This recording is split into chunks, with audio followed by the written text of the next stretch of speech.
when I'm picking these, I'm not looking at what my manager can do in the Premier League. I want championship success. I want to get out of the championship. I want to stay in the championship. Can a manager do that? The managers that I've selected over Will Still and any other manager, I believe that they can, which is why I've got Gary Rowett so high on my list, is because I know I'm going to get some form of success, some form of meeting and exceeding Let me interrupt you there, Justin. Who's going to be managing at a higher level in 5 years' time? Will Still or Gary Rowett? That's irrelevant in this list for this season, though. Not necessarily, because you're looking at someone who could take your club to the next level if their managerial, their career, the current trajectory keeps going at the rate it is.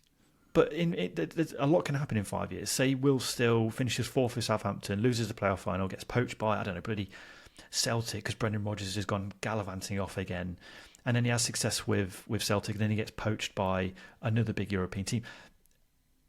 I don't think that argument can be really relayed here, mainly because you've got to look at what success can look like this season. And as we discussed in the last episode, I will pick my managers based on what I deem to be previous success.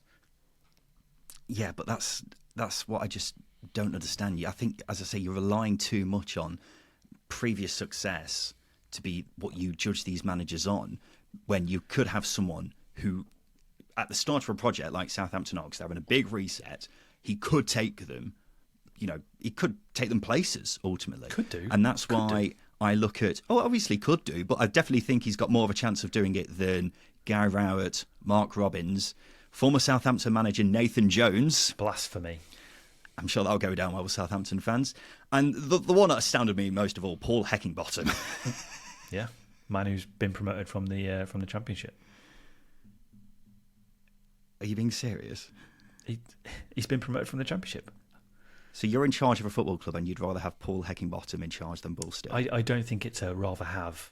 That is literally, I cannot emphasise this enough, that is literally the point of this list. Like I said, if I'm choosing a manager who's had success, and it's not an absolute like you're putting out, because there are a lot of variables to consider.